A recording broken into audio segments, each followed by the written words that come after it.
Swayam Prabha. Digital India. Educated India.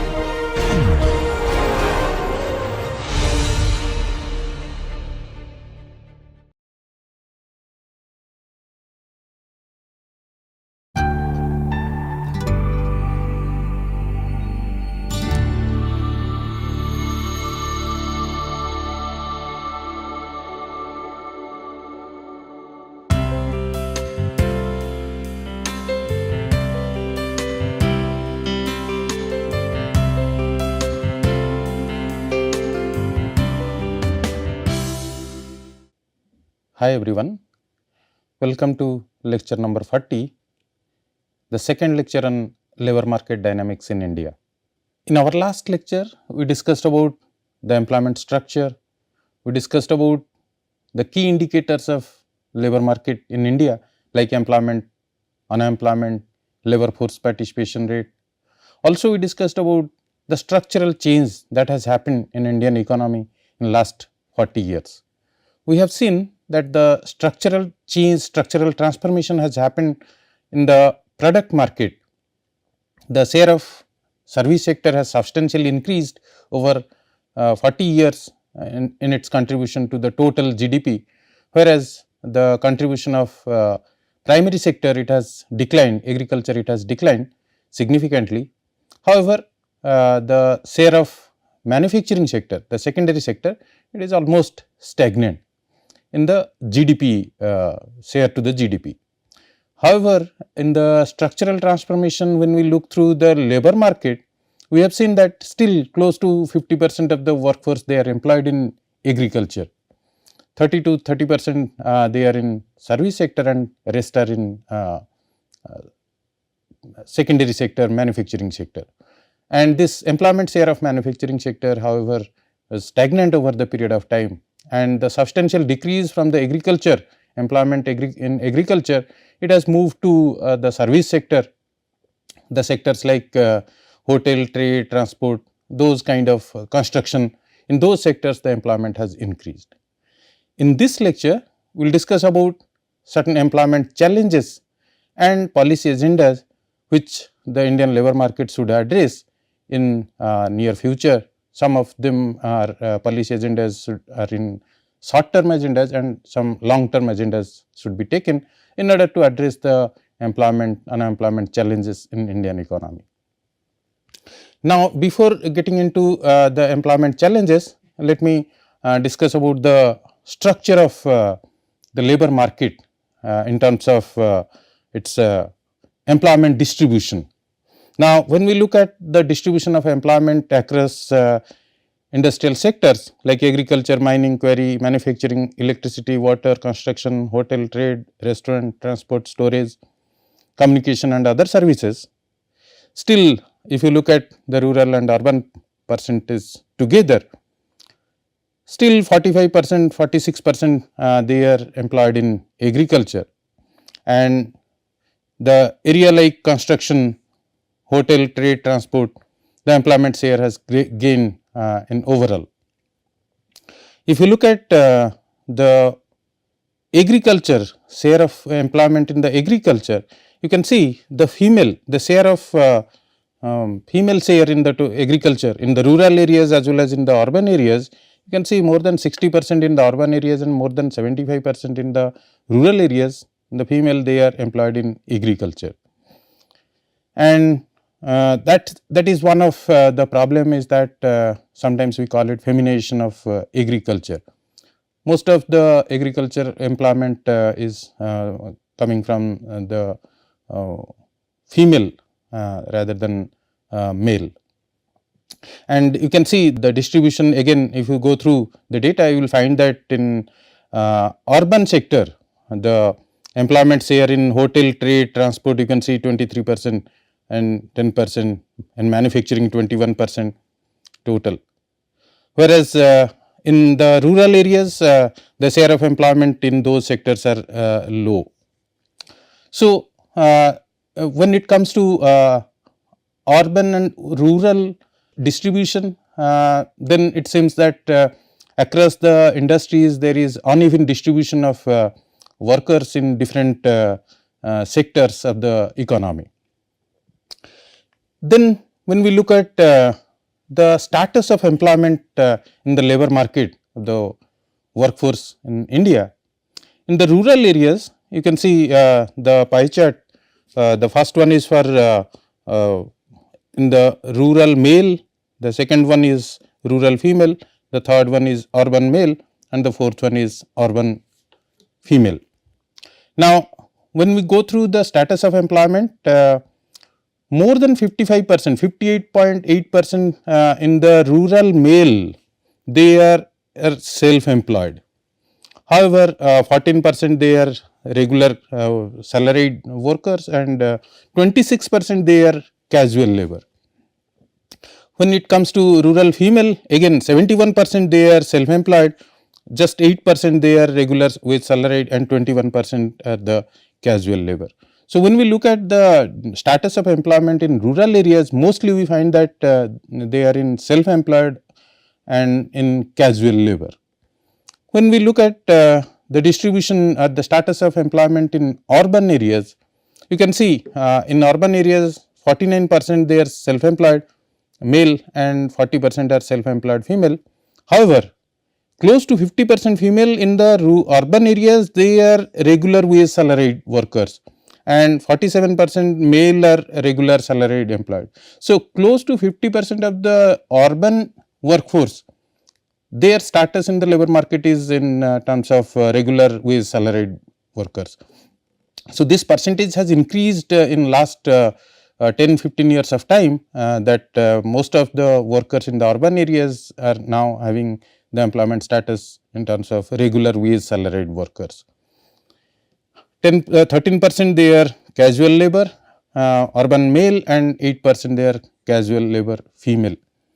So, again when we look through this sectoral distribution as per the employment status of the workers, we can see that urban areas it is mostly dominated by regular wage salaried workers, whereas the rural areas mostly dominated by self-employed workers.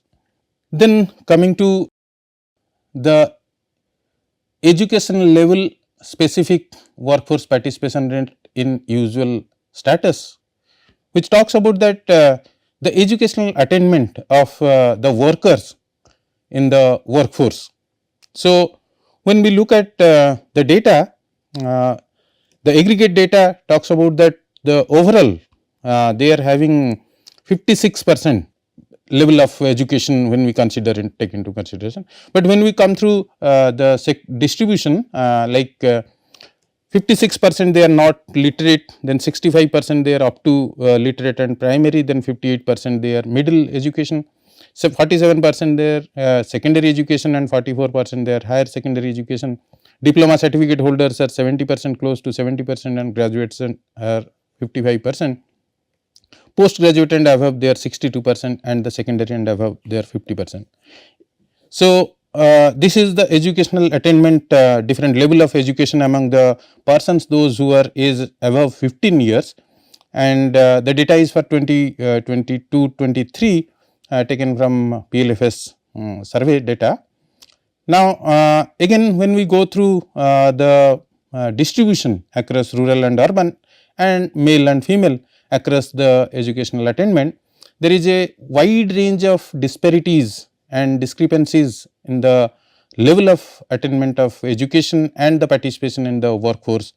We can see for female it is substantially low in case of urban areas and also in the rural areas when we compare with the counterparts with the males. So, still there is a wide gap between the male and female workforce participation and as per their educational attainment. So, while moving to the condition of employment, mostly we talk about the decent employment. Now, the workers they are working in the regular salaried workers. So, with how far they are achieving the decent employment conditions.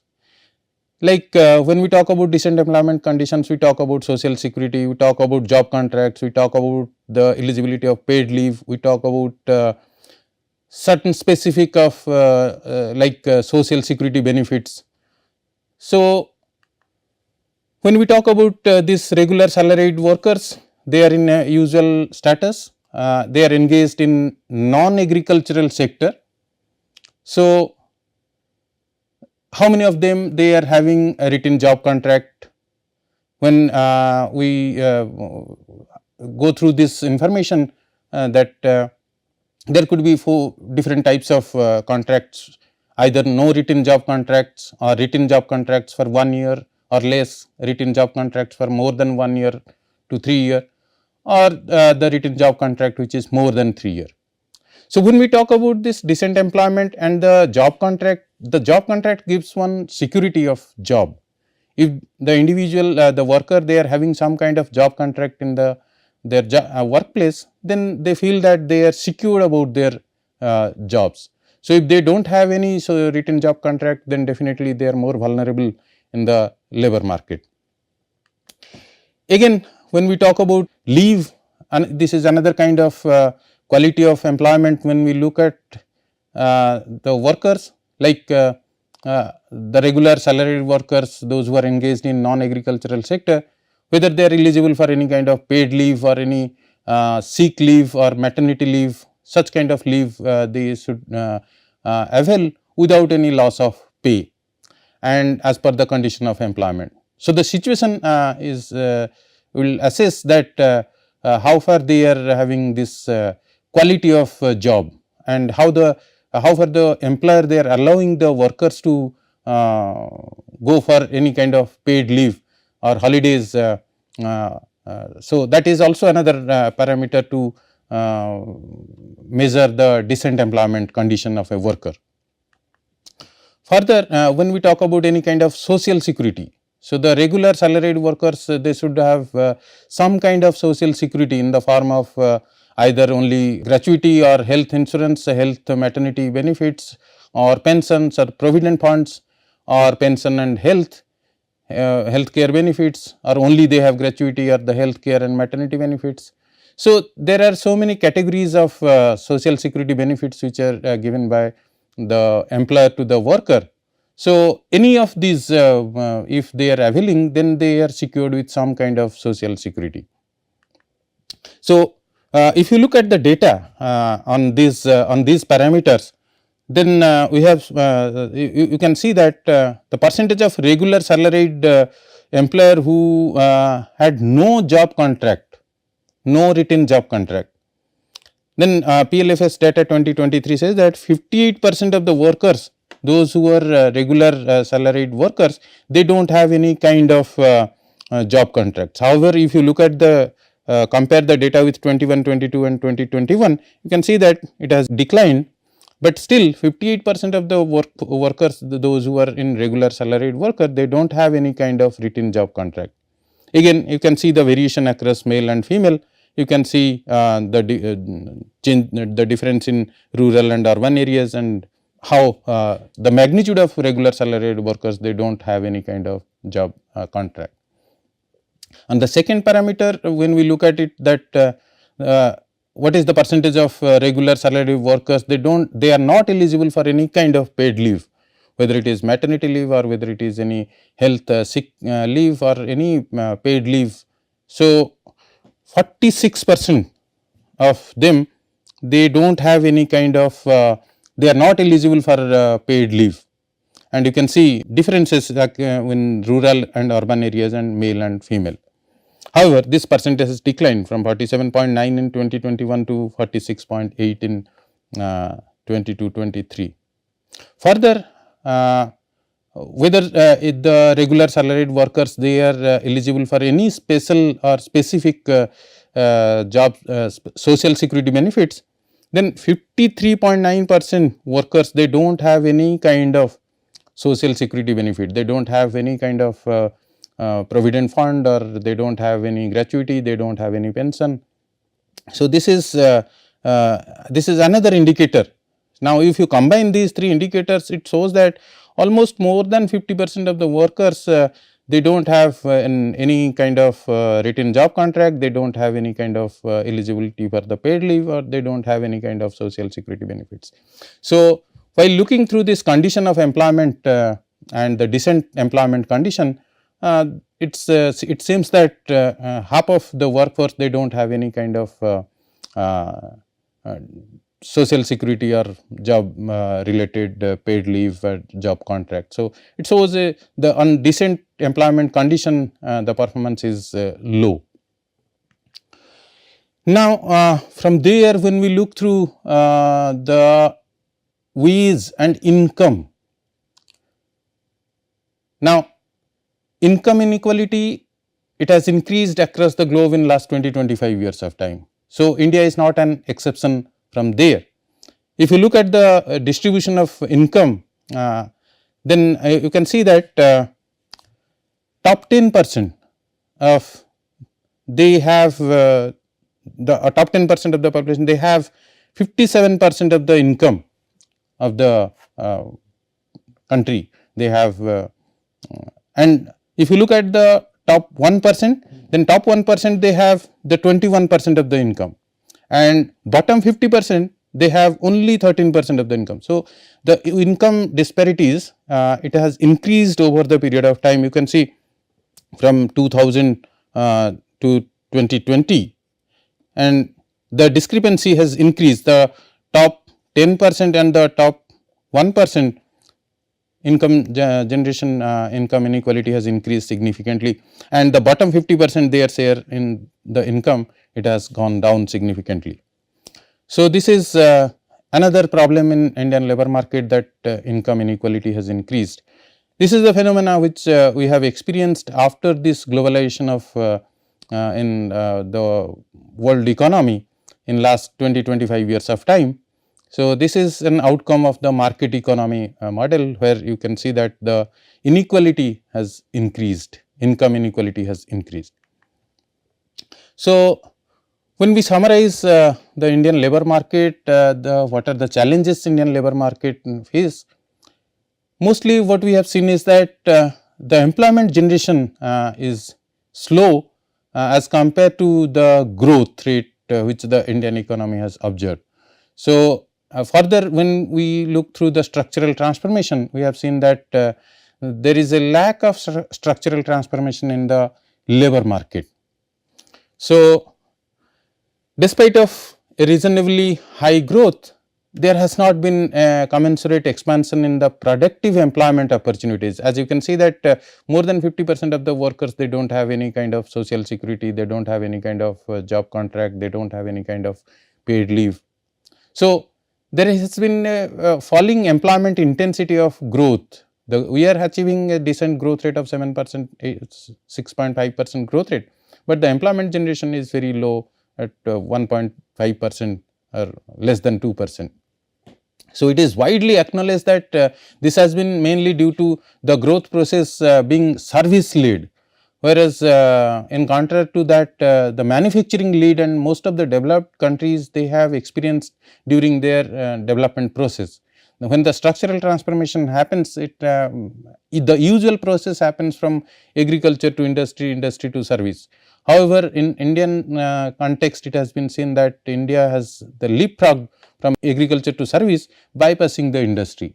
So, consequently, the process of structural transformations has been slow in India, and even characterized as a slow structural transformation. It has happened in the labor market.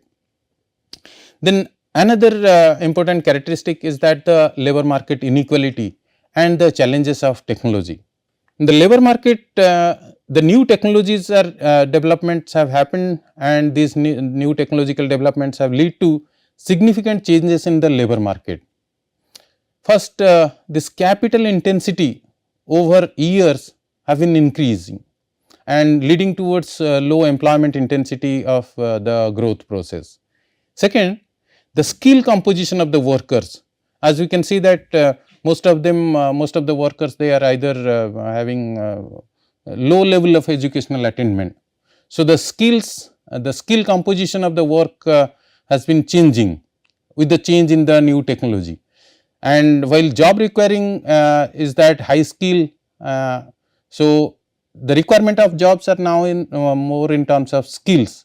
So, those requiring low skill jobs have been they are declining over the period of time because of the intervention of this technology in the production process. So, the labor market inequalities are happening because of low skilled workers. They do not find their suitable job in the labor market, whereas there is a demand for high skilled high skilled workers, and they are paid, they are getting well paid in the labor market. So, labor market has shown rather high level of inequality in terms of region, social groups and gender and occupation also. So, this is a major factor behind the labor market inequalities and overall societal inequality in the labor market. Another challenge is that regional disparities. If you look at this, the growth has happened in the different pockets and it is very specific to the regions. So, regional demographic changes highlight the disparity in the employment outcomes, particularly youth employment across the region. So, many large states in the eastern and central parts of India, they are characterized by youth bloc, and these states are relatively underdeveloped and the low per capita income. So, further these states, eastern and central part of the India, these states, they have small proportion of highly educated youth and low incidence of formal and regular employment, and large proportion of youth they are not in employment. So, this leads to a kind of regional disparities in terms of growth outcomes, also in terms of employment situation and employment labor market outcomes.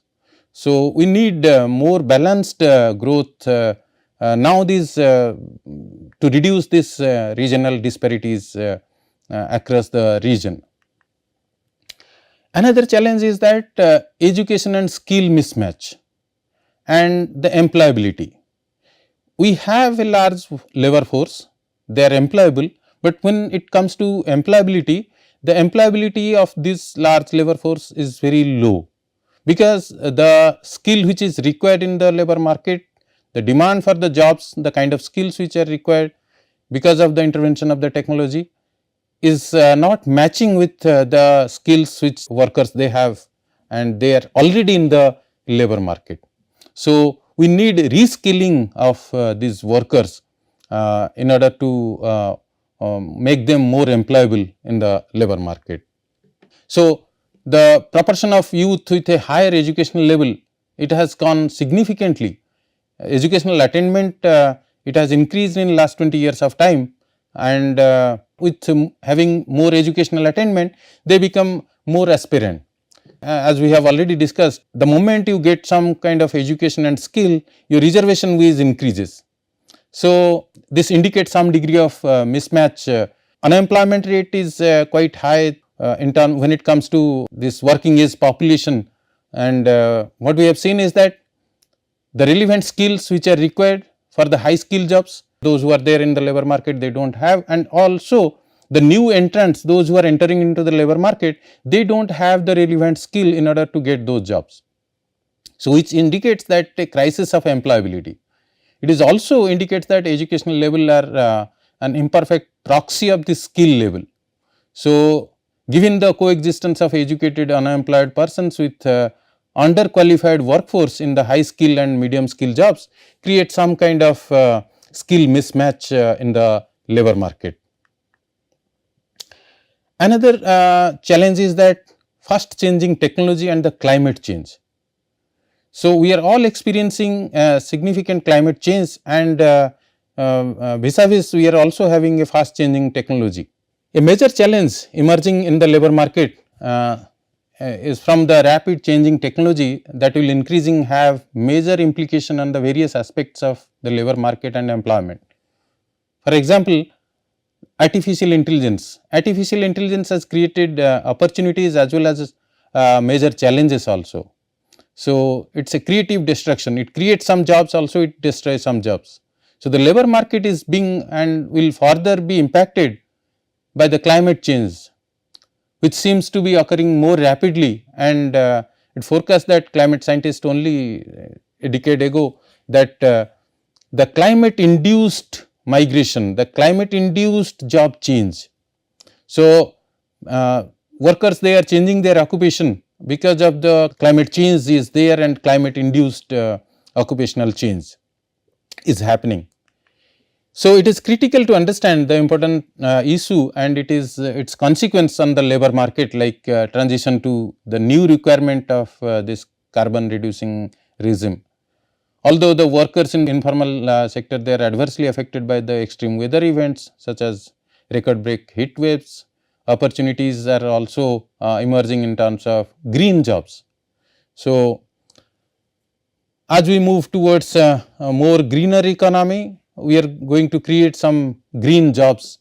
So, there are also opportunities where we can tap to create employment and create some employability for our workforce. So, a major share of India's transformational target of this 500 gigawatt of installed in non-fossil fuel electricity generation capacity by 2030 will come from the renewable energy technologies like solar, wind. So, India can potentially create about more than 3.5 million jobs in short term and long term in the solar and wind sector by installing new capabilities to achieve this targeted non-fossil electricity generation capacity. So, these are the sectors those who are growing where we can have the opportunity where we can create some potential employment. Now, talking about this major concerns, what we have seen is that from the data there is informalization, the casualization of the workers. However, this informalization and casualization of workers, they are increasing in some part it is declining, but still this increasing informalization is a major problem for Indian economy, and decline in the workforce participation of female. In the last PLFS data shows some positive sign that the workforce participation of female has increased, but still it is very low. But when we look at the trend, it has declined, but in last PLFS data it shows that it has increased. So, now perhaps the time has come that we have invested a lot in female education and the education attainment among the females has increased in last 20 years. Now, perhaps it is the time that they come back to the labor market and find certain suitable jobs, and the market, the state, they should be proactive in order to increase this female labor force participation. Further, the labor market inequalities are large and the disparities and the inequalities have generally increased what we have seen in last 20 years of time. So, most of the striking disparities between the regular and casual organized and unorganized sector workers. So, the wage gap is increasing between these organized, unorganized sector, the regular and casual workers. The wage gap, when we look at this, the per worker earnings in agriculture and non-agriculture sector, it has increased and the ratio is 1:6. And this increasing informalization of employment has also declined the strength of trade unions. This has declined the strength of the worker unions. So, bargaining power of the workers, it has declined because of the decline in the trade unions, the role of trade unions. There are certain positive outcomes which Indian economy has experienced in last 20-25 years of time. Mostly the diversification has happened from agriculture, the employment from agriculture, and it has accelerated. People are moving from agriculture to non-agriculture.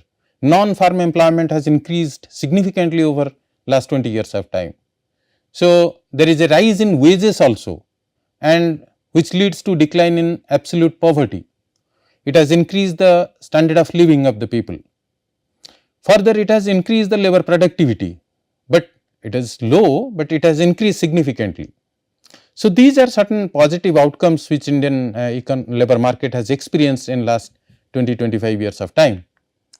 Further, there is a rise in the middle class, which includes better educated and skilled workers and rising income, rising aspiration and high level of consumption, which is the driver of the growth particularly in terms of output as well as employment.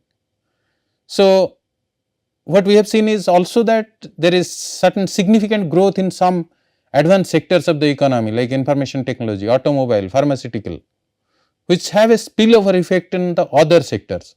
So, these sectors have certain backward and forward linkages through which they create certain employments. There is also increase in the informal sector also, which has increased some unionization in the informal sector workers. So, these are certain positive outcomes Indian economy has experienced in last 2 decades. Based on the certain challenges and the taking into consideration the positive outcomes, the policy agendas has to be taken into consideration. A medium to long term employment strategy should has been taken into consideration in order to address the challenges like creating employment for more conducive employment for female workforce, creating certain decent employments like giving some social security, increasing the percentage of social security, increasing the percentage of workers, their quality of job, and regulatory intervention in the informal enterprise should ensure the minimum quality of employment should be maintained as the basic right of the workers at their workplace. We have certain regulations, rules and regulations are there, labor market laws are there, but this laws has to be implemented mostly in favor of the workers, giving certain basic rights, and certain appropriate policies and measures to address the issues of education and skill. So, the skill mismatch which we are experiencing, the workers they need to be reskilled. The government of India has taken so many initiatives in terms of Skill India, Make in India. So, we are trying to create more and more employment in the manufacturing sector, we are trying to generate more skills, and we were trying to reskill the workers so that they find a suitable job in the labor market. So many initiatives has been taken into consideration in order to achieve this target of skilling and reskilling the workers. Certain affirmative action policies should be there in order to increase the quality of employment across different social groups and regions. We need to address the regional disparities also. So, growth and the employment should not grow in at different pockets of the country, it should together in a holistic manner it should grow. And there is a need for restructuring macroeconomic policies which will create some conducive environment to create certain employment with taking coordination from both the sides, the state as well as from the market. When we talk about conducive environment, you talk specifically in terms of tax incentives for a particular type of investment or the economic activities. We discussed about the special economic zone, create certain employment, public sector investment in infrastructure or institutional support which promotes the enterprise and development. Then research and development which aims to open up new production methods which are more labor intensive in nature. Training and skill systems which make labor more productive. Further, labor codes, recently we have revised our labor codes which encourage hiring, promotion and small and medium enterprises that are known to be more labor intensive. So, uniformity in the labor codes also we have increased the minimum wage. So, these are the certain policy agendas which has to be taken into consideration, and this affirmative action policies should be there, and the debate over this market flexibility must be there to resolve the way it meets the need of both the workers as well as the enterprises. So, labor market laws should not be that rigid and more favorable towards the enterprise, or it should they should be at a proper place. The balance should have been maintained between the flexibility and rigidity so that it will benefit both the workers and the enterprises. Simplification and modification of labor laws are required, and this will ensure the equal pay, strictly enforce the payment of minimum wages, and to provide social security to all the workers, job security trade-offs. So, all these things will provide a minimum level of social security to the workers which will certainly promote the flexibility. So, given this widespread insecurity of livelihood, it is extremely important to provide a minimum level of social security to all the workers, which will certainly promote the flexibility.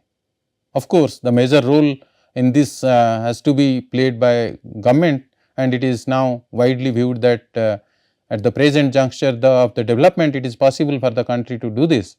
And so many initiatives have also taken into consideration towards covering almost all the workers under some kind of social security. So, combined with the better public provisions of educational and medical services, a universal and portable social protection floor could function as an important instrument in pushing the economy onto the high road of not only the rapid, but also more inclusive and sustainable growth. So, effective policy requires a greater effort at mapping, documenting the principal labor and employment developments which is happening and which is a challenge in future. So, economic growth is creating new employment patterns, new labor market issues, new income opportunities, new form of opportunities in terms of jobs, new institutions and forms of organizations, new linkages between work and poverty. So, the diverse and complex characteristics of the work and employment in India needs to an in-depth analysis. So, these aspects need to be better specified and measured and understood if more effective and equitable employment and labor policies are to be put in place. Thank you.